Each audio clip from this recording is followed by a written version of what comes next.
Bien, chicos, vamos entonces a proceder con la clase de hoy. A ver, quisiera que por favor todos nos ubiquemos en la página 104 de nuestro módulo. ¿Sí? Estamos en el tema 2 mismo. Este tema eh, tiene eh, algunos apartados. ¿Sí? Entonces, nos tocaría ahora analizar el programa de inmunizaciones en el Ecuador. A ver, ¿con qué finalidad se hace el programa de inmunizaciones? Porque mediante estas inmunizaciones se puede prevenir, contener y erradicar, ¿sí?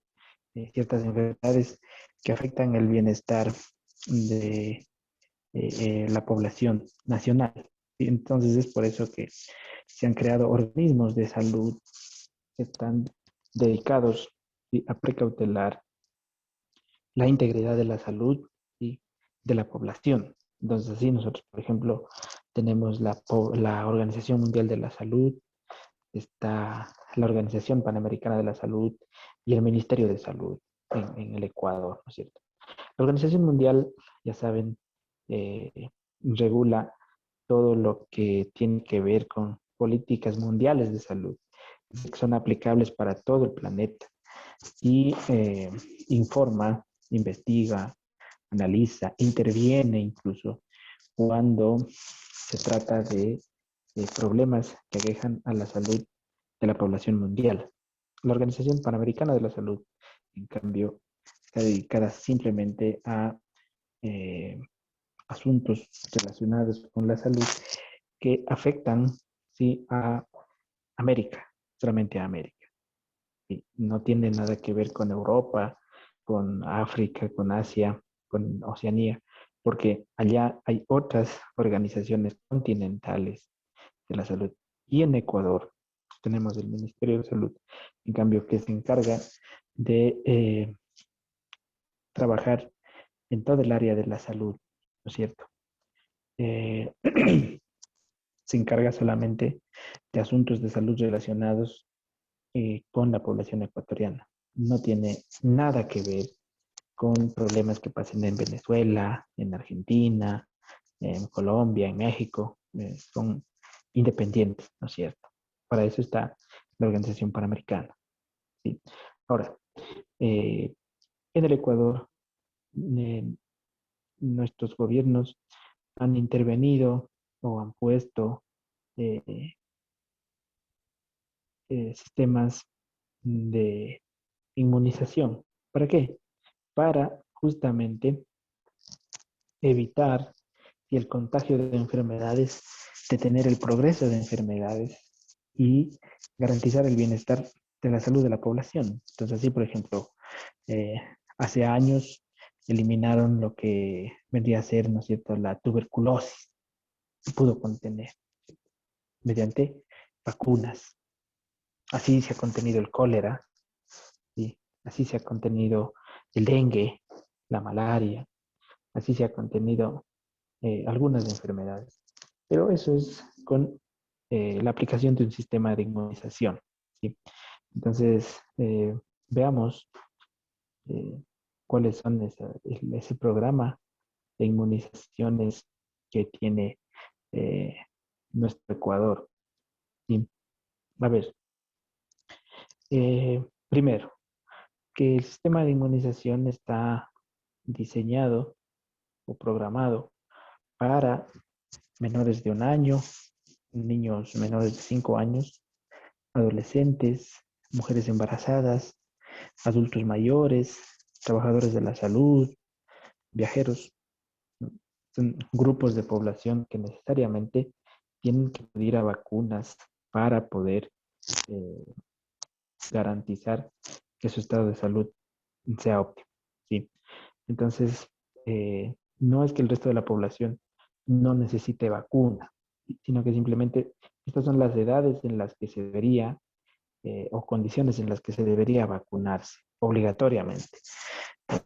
Bueno, hoy tenemos la vacuna del COVID-19 y esa vacuna está de alguna forma hecha para toda la población, es decir, para niños, para adultos, adultos mayores, edades, para todos, ¿sí?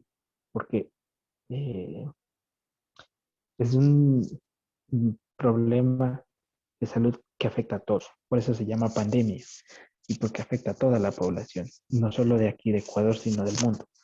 ¿Sí? Bueno, vamos a ver entonces los grupos. Aquí tenemos grupos programados y los tipos de vacunas. Entonces, el primer grupo programado es menores de un año, niños y niñas, ¿cierto? Menores de un año. ¿Qué vacunas deben recibir?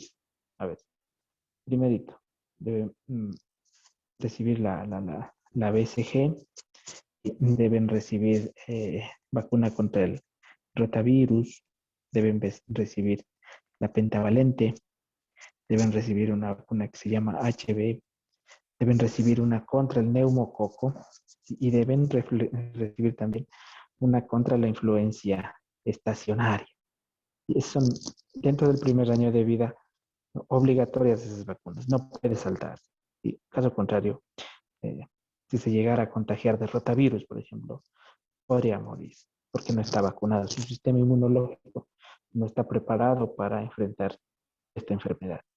Pero si se vacuna, se aplica todas estas vacunas, entonces las posibilidades de que le afecte la enfermedad, le afecte fuertemente la enfermedad o el virus, en caso de que se contagie, son mínimas, porque se ha fortalecido el sistema inmunológico, ¿no es cierto?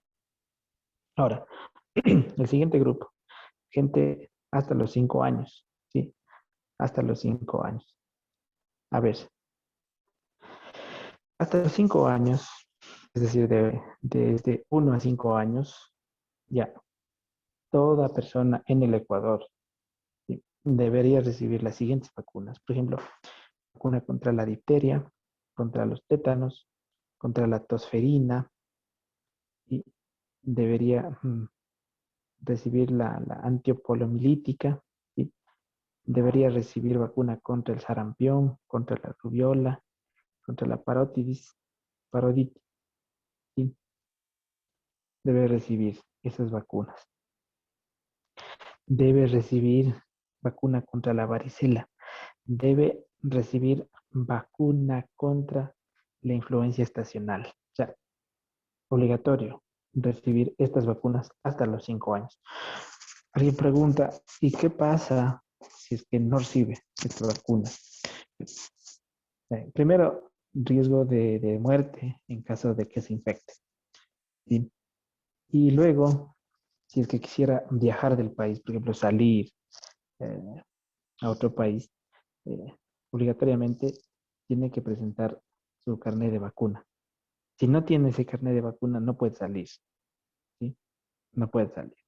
Entonces, como no tiene el carnet, lo que le hacen es, ese rato le ponen todas las vacunas, ¿cierto? Imagínense, todas estas se ponen y queda, eh, queda registrado de que se ha vacunado, ¿sí?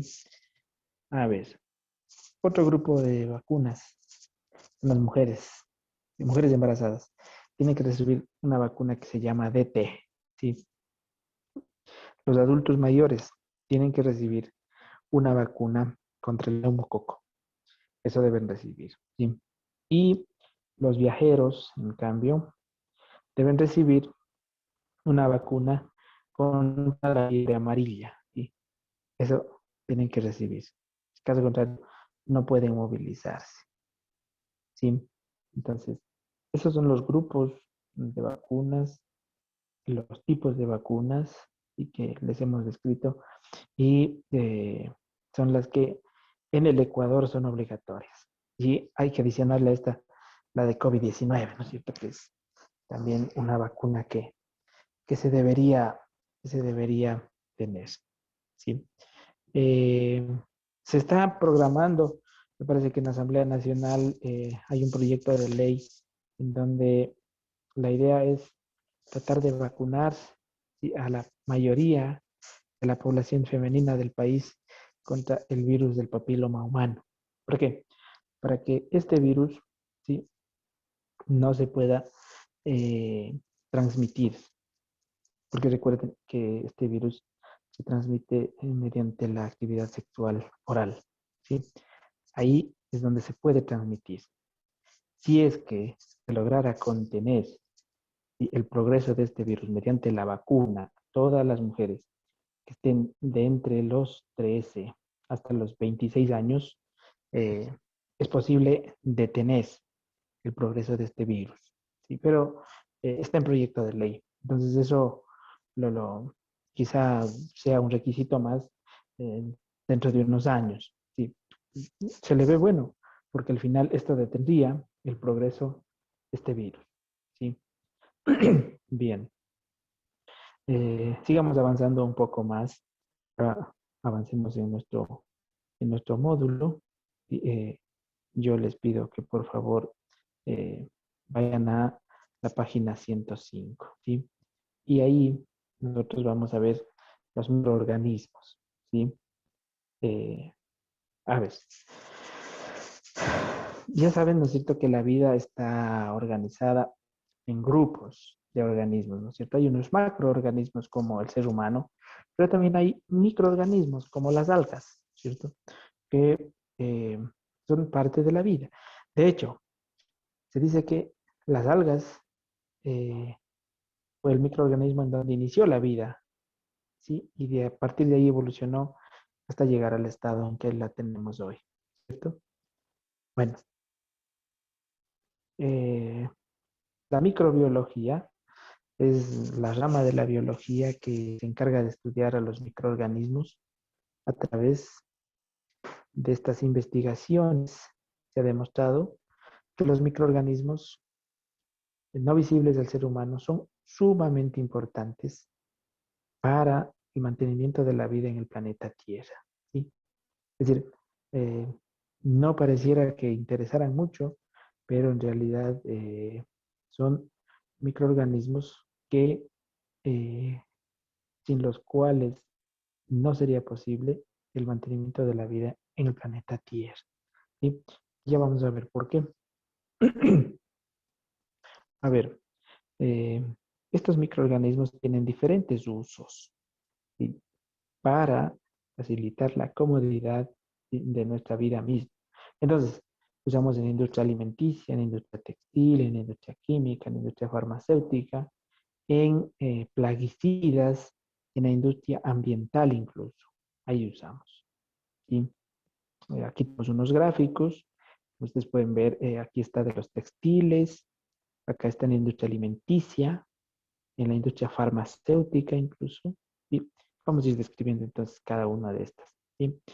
Eh, para ello vamos a dejar de compartir, ¿sí? Y más bien vamos a ponernos a describir, ¿sí? A ver, en la industria alimenticia, por ejemplo, ya, ahí usamos en levaduras, ¿sí?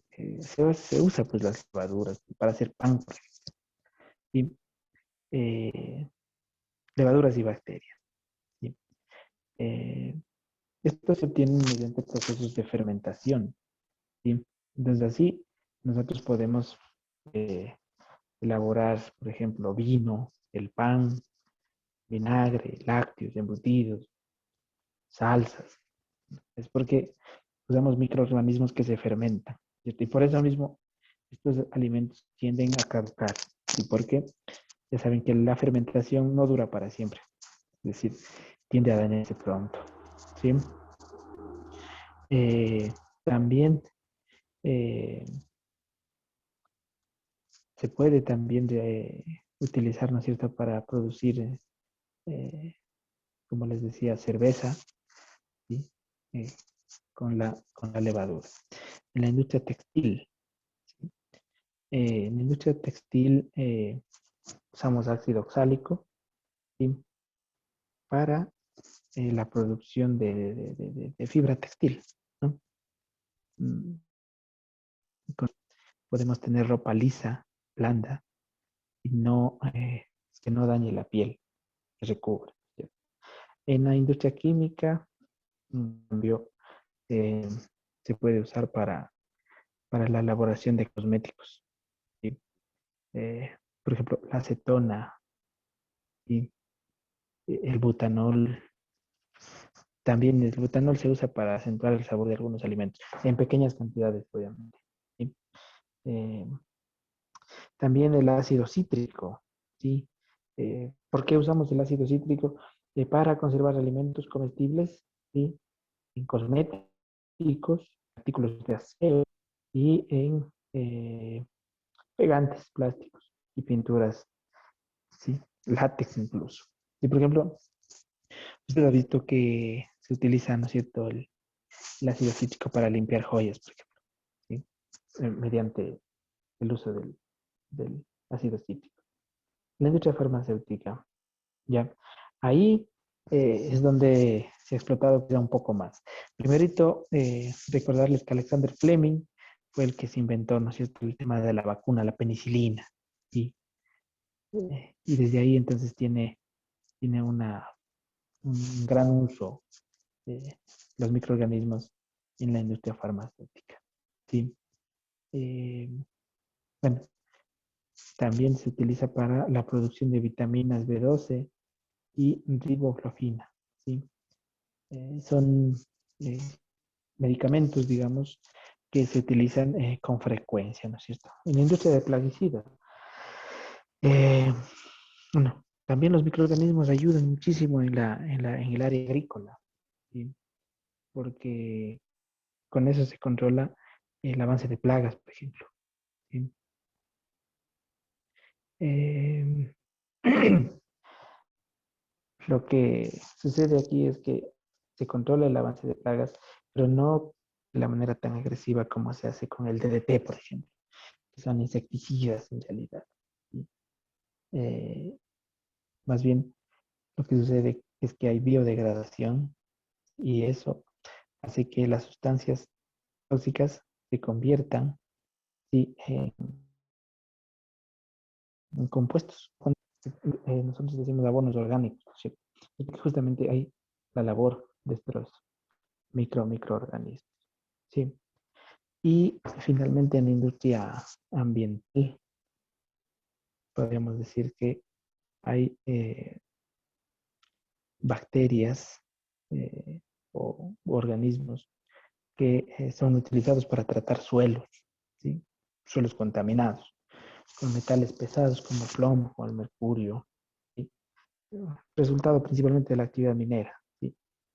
Lo que se hace es que eh, se utiliza eh, estos microorganismos para regenerar el suelo, ¿sí? Zona en industria ambiental.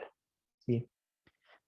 Bueno, finalmente vamos a dejarles una actividad que ustedes la pueden desarrollar. Verán, eh, vamos a analizar todos los objetos, eh, cosas, utensilios que nosotros usamos cada día, ¿no es cierto? Y vamos a ver si tiene o no aporte de microorganismos. ¿Sí? Tendrán en cuenta, por ejemplo, los alimentos, productos de limpieza, cosméticos, medicinas, ¿sí? Eh, Hagan un listadito, más o menos de unos 5 ejemplares de cada uno, ¿sí? Y eso le hacen una hojita y le suben al Edmodo, ¿sí? Bueno, eso entonces quedamos ahí.